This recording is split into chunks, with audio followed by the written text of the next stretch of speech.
What's hiding underneath things can be scary. Underwater, under your bed, especially what's under your carpet. Except when you get new carpet from Carpet One Floor and Home. After tearing up your old carpet, they'll vacuum and apply Health Annex antimicrobial to your subfloor, disinfecting and killing mold, mildew, and any remaining general awfulness. Carpet One Floor and Home goes the extra mile to protect you, your family, and your home. Carpet One Floor and Home in Columbia, making your home beautiful, guaranteed.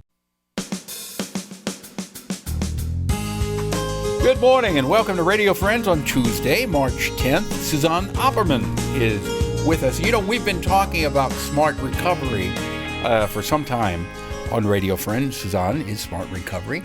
You want to do a quick recap here? I do. Smart recovery has been around for 25 years, although many people haven't heard of it because it gets overpowered by many more popular types of recovery programs. But it's non-12-step, not religiously based, it's secular, and research-based. This goes back to research that's been going on for 30, 40 years, and it's about behavior change. It's about a person choosing to want to change their lifestyle, how they think about themselves, how they think about people around them. It's empowering that person to overcome whatever their dependency, activity, drugs, alcohol, sexual addiction, internet addiction, whatever it is, overeating. It changes your thought process on how you problem solve these things. So how do you do that? Okay. First, there's two parts of smart recovery. Will these show?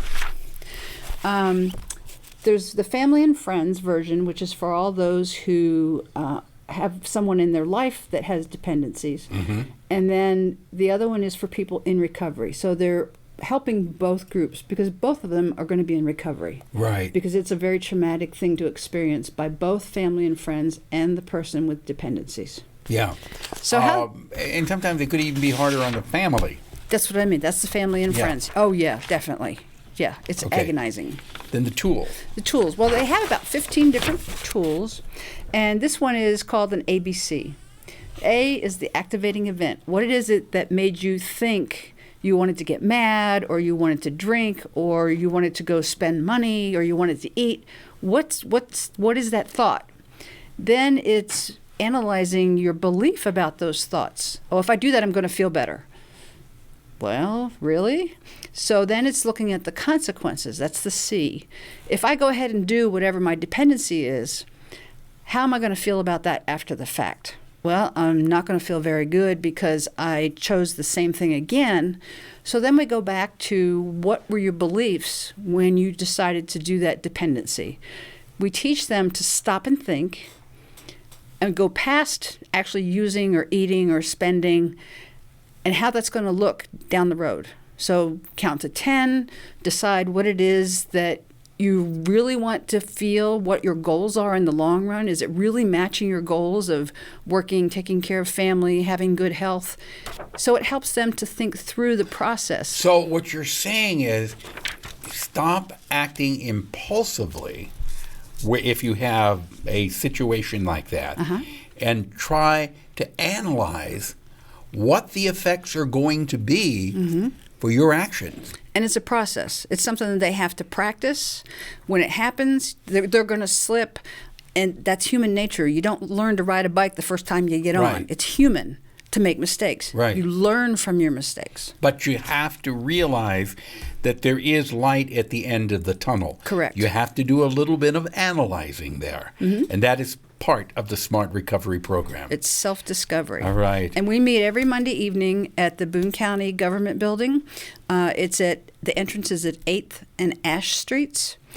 We meet at 6 to 7:30 every Monday, and then Smart Recovery has many programs online for support meetings for those with dependencies and family and friends. And for more information, they can go online too. Yes. Suzanne Opperman, thank you so much for coming by. Thank you. Please come back. Yes. All right. And again, if you want more information, you'll find everything you need online. That is www.smartrecovery.com.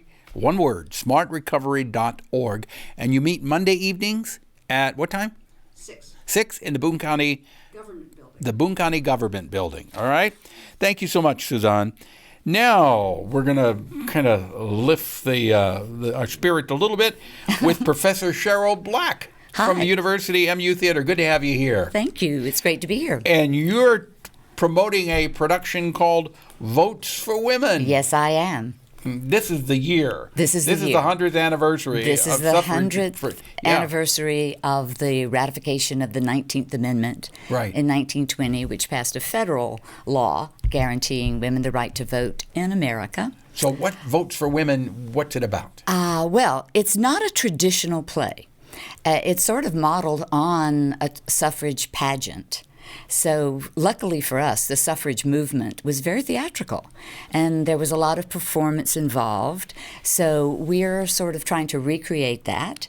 So it's comprised of songs and speeches and moments, parades and convention all in white dresses? speeches. In white? There's some white dresses, but there is quite a variety and range of costume pieces and many, many, many characters, many, many moments from history. And moments from plays, because there were a lot of dramas written about suffrage, pro-suffrage and anti-suffrage, and there were cartoons and jokes and songs and anti-suffrage too. Oh yes, so we show a little. Those were by men, right? Oh, men and women.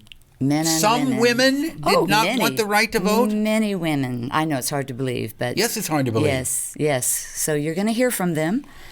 We show all sides.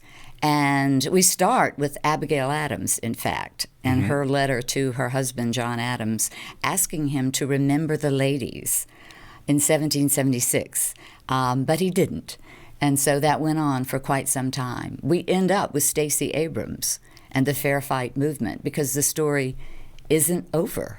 And our hope is that people will be inspired by looking at all the struggle that women went through, women and men, because there were a lot of men who were fighting for suffrage too, what they went through to get enfranchisement, and to remind us all that we really need to practice it. Yes, you do. And you do. Be good citizens. We all do. We take our voting. We take our voting rights for granted. Yes. And nothing makes me. Well, there are some things that make me even more angry, but it makes me very angry when I hear somebody say, "Oh no, I'm not going to vote because it doesn't make any difference." Right. Well, it sure does. Yeah. It sure does. And especially people literally died. Exactly. People right. are still dying. And are still for the right to vote and struggling. But there are some elections that are decided by 5, 6, 7 votes. Yeah. So it makes a difference. All right. And who finally wins those elections makes a difference. We're seeing that, aren't we?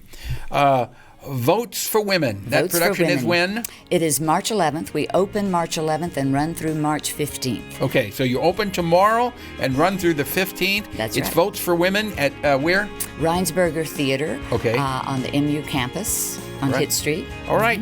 Professor CHERYL Black, thank you so much for coming by. And they can get tickets where? Online? They can, or they can call 882-PLAY, or come by the box office from 2 to 5 weekdays. Got it. 2 to 5. Thank you. Thank you.